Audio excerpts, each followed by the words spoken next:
Merry me, Annie here. It is Subs Week on Pagan Perspective, and I'm starting the week off for us.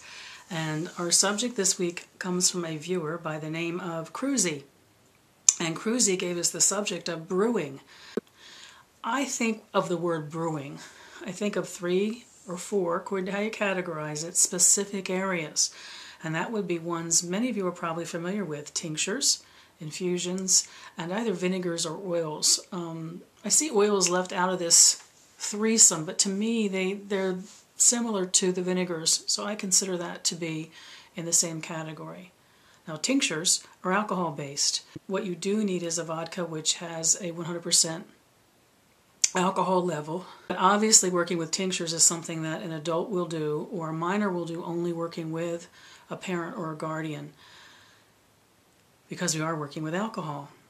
Very simple process. Determine which roots or flowers or stems or leaves, what magical plants, botanicals you want to include for their magical qualities. Tinctures aren't made because they taste good. They're made because you have put together a combination of things to meet a certain magical intent, using your correspondences that you know for the botanicals you're using.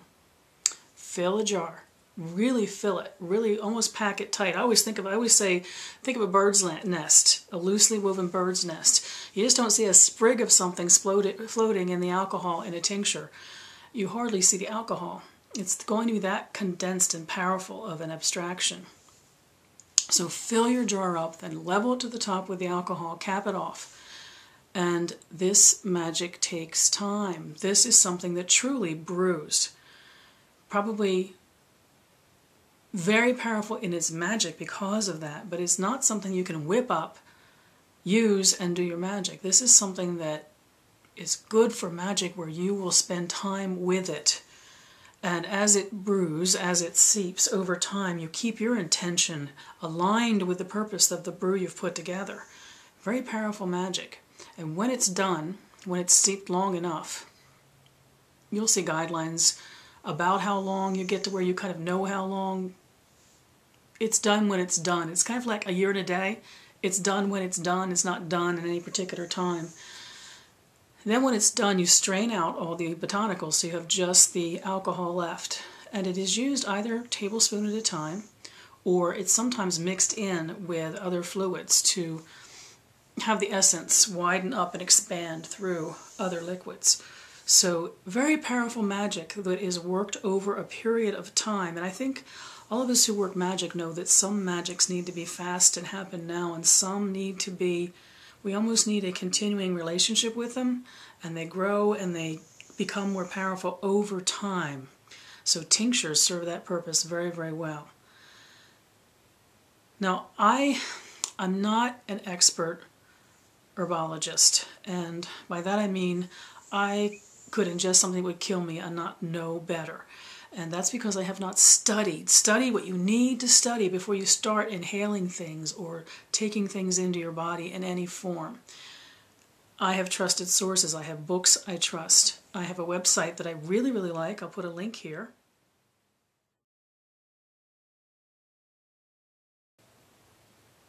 I love that website. I like everything Susan's ever done. Her recipes for her tinctures and infusions, etc., are really amazing. And they give you an idea of what you can do, and highly recommend the website. Let's talk about infusions.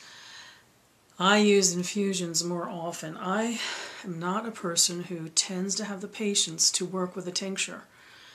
I kind of want to get going on something. I need my magic to be a little more active and now.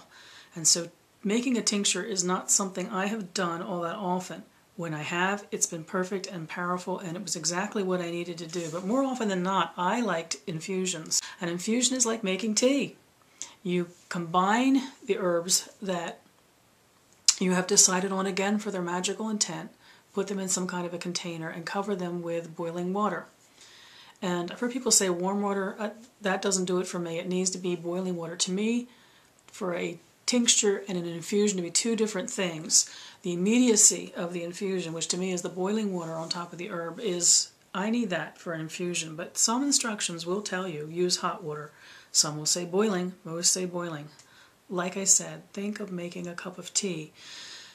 Infusions don't always taste good like a cup of tea. Sometimes they could be bitter, or they could have a taste that you don't find pleasant because you have put them together for a magical intent, knowing the herbs you're using are safe and knowing the magical intent of each one that you're mixing together.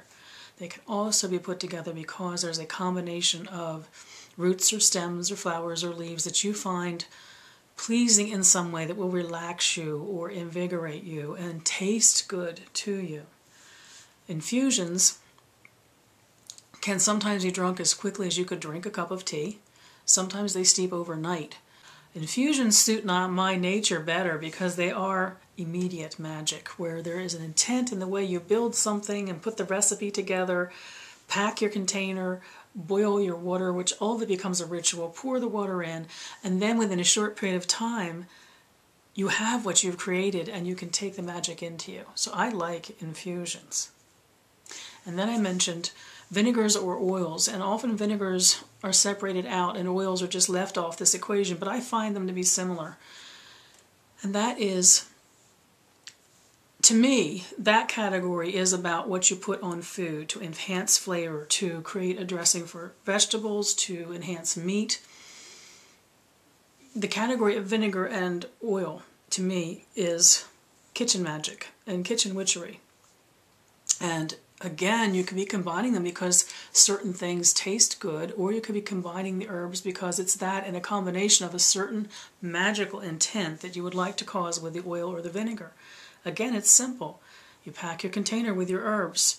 I use apple cider vinegar. I've tried using white vinegar when I didn't have anything else and it doesn't work the same. So maybe it would for some of you, it just doesn't for me. I've tried using other kinds of vinegars, but for some reason, when the plant essences are taken into the apple cider vinegar, I don't know, it seems like they blend better. I don't know what the energy is about the apple cider vinegar, but it works best for me. Or it could be oil that you're using to make a salad dressing. It could be that you are filling a container with oil, or sometimes oil and vinegar and your herbs. Now in these cases, usually you can leave the herbs in the vinegar, or in the vinegar oil or oil, because you're usually using it up before too long. You know, you'd think sometimes with the preservation attributes of, say, something like the Everclear or the vodka that you're using, that you could leave your herb in there for an indefinite length of time. And something happens that I think we understand as magic people, that we have offered the plant to the fluid we put it in, and it gives up its essence to that. And there's something not right then about after its time is done, leaving it in there. It's almost like a plant cadaver, if you follow my thinking. When time's done and something is properly brewed, it needs to be removed. Now you will find with the vinegars and the oils that you're using for cooking that you use it quick enough that your plant stays in a way alive within the mix. Something you'll decide for yourself how that feels, but I wanted to share that about how it feels for me. So we have tincture, infusion, and oils and vinegars. There was one other thing that I had in mind that I don't know if Cruzy would consider it to be brewing. It came to me that it might be considered brewing because it's fluid, because you're making something that's a fluid mixture, and that is sprays. So Cruzy, I don't know if this even counts for brewing, but when I was thinking of what brewing was to me, I really thought about making sprays because I love to make sprays. Sprays are really easy to make. Now these sprays are used for spraying your linens, pillows. Oh, I use mine because I love to spray the pillows before we go to sleep with lavender and eucalyptus. Spraying your clothes in your closet, spraying yourself. It's a good cleansing before a ritual. Using it as a room deodorizer, spraying furniture. Giving a shot to the towels that are hanging in your bathroom really works great because then there's this beautiful smell that will be in your bathroom. And they're very easy to make. You need a cup of distilled water. Now, if you're going to be making a spray that you're going to be using up very, very quickly, I find that bottled water works fine. But if it's going to be in your bottle for a while, then you want to use distilled water. To that, you want to add a tablespoon of witch hazel. Now, I think there's some confusion when we read the recipes that have us include the witch hazel. Some people don't even put witch hazel in their sprays, and I think that's a mistake. And the reason is the witch hazel serves a purpose. It breaks down the oils you're going to add. It keeps them blended. When you have witch hazel in your mixture and you give your bottle a shake, immediately your oils will break down and blend again. And that's very important. Otherwise, we all know oil and water doesn't mix. Well, with witch hazel, it does. Now the witch hazel you have to watch out for. The witch hazel is not the witch hazel you buy in the pharmacy. That can work, and again, I'm encouraging that if you are stuck working on a budget and you need to buy witch hazel from the pharmacy, go ahead. Buy it from the pharmacy. You'll find it where the astringents, like rubbing alcohol, are. That's not the same witch hazel that we would buy, those of us who make these sprays regularly. We are looking for witch hazel hydrosol, which is really inexpensive to buy from all herbal suppliers. So it is one of the cheap supplies, at least, that you can buy online. So you have a cup of distilled water and you have a tablespoon of witch hazel hydrosol, and then you add your essential oils. And normally about 10 drops. Doesn't sound like much to add 10 drops to a cup of water. It is indeed plenty. The 10 drops can be a mixture of any combination of scents that you prefer amongst your collection of oils. There's my thoughts on the things you can try that are brewed, which is tinctures, infusions, oils and vinegars, and sprays. I wish you mirth and reverence. Merry part.